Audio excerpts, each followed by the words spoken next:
The story begins in a mansion that looked perfect from the outside: glass walls, marble floors, and silence thick enough to hear your own heartbeat. Inside lived Evelyn Hart, a 38-year-old self-made millionaire and founder of a tech company that had changed her life. To the world, she was powerful, confident, unstoppable. But inside those walls, she was a woman haunted by fear of losing the one thing money couldn't buy back: her daughter. Her husband had left 2 years ago, walking out after endless arguments about her work and obsession with control. Their daughter, Lila, only 7, had since grown quiet, too quiet. Evelyn's empire expanded, but her home grew emptier.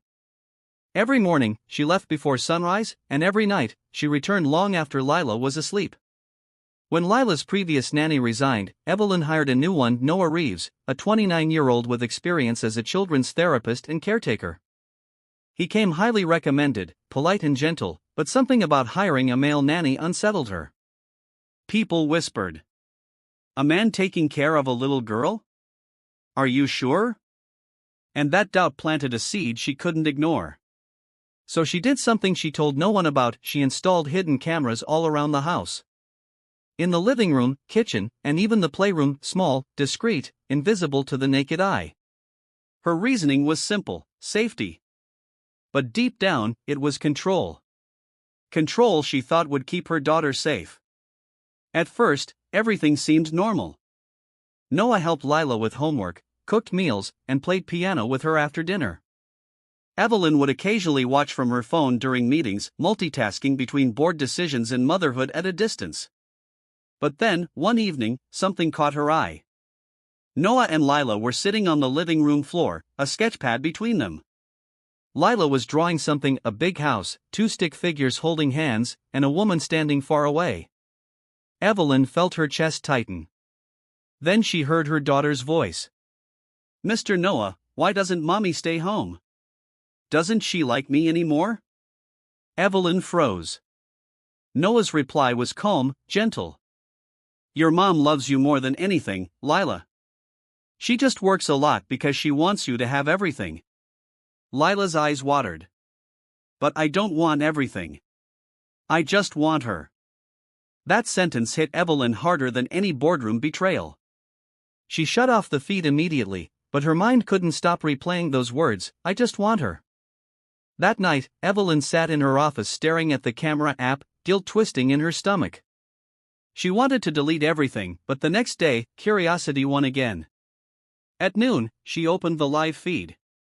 Lila and Noah were in the kitchen, baking cookies. There was flour everywhere, laughter filling the air, laughter Evelyn hadn't heard from her daughter in months. But then she saw something that made her heart sink even deeper.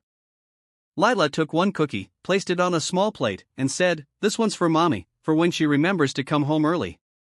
Noah smiled softly. "I'm sure she'll love it, kiddo." But Evelyn didn't feel love.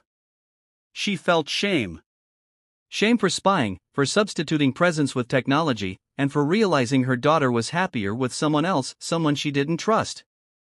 That night, Evelyn came home early for the first time in months. The house smelled of vanilla and sugar. Lila's eyes widened when she saw her mother. "Mommy!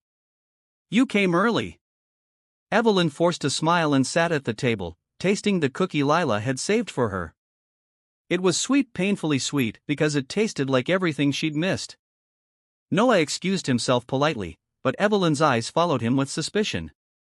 The cameras were still rolling. She wasn't ready to trust yet. Chapter 2: The moment that changed everything. The next morning, Evelyn's security app pinged. The motion alert from Lila's room. It was Saturday, she wasn't supposed to work, but curiosity drove her again. She opened the feed. Noah was helping Lila get dressed for her ballet recital. He was careful, respectful, kind. Nothing inappropriate, nothing alarming. Yet Evelyn kept watching, as if waiting for him to make a mistake. And then, something did happen. But not what she expected. Lila suddenly dropped to the floor, clutching her chest. Her tiny voice gasped, "It hurts. Mr. Noah, it hurts." Evelyn's phone fell from her hands. Panic shot through her. She ran to her car, speeding home while still watching the live feed. Noah had scooped Lila into his arms, gently checking her breathing. "Stay with me, sweetheart. Just breathe. I've got you." He didn't hesitate, called 911, then began first aid. Evelyn burst through the door minutes later, just as paramedics arrived. Noah turned, sweat on his forehead, eyes filled with fear, not guilt, but genuine fear for Lila. "She's going to be okay," he said, voice shaking. "It was a mild asthma attack. She'll need regular checks." Evelyn stood frozen, tears streaming down her face. For the first time, she saw Noah not as an employee, not as a threat, but as the man who had just saved her daughter's life. At the hospital later, Lila was stable, sleeping peacefully.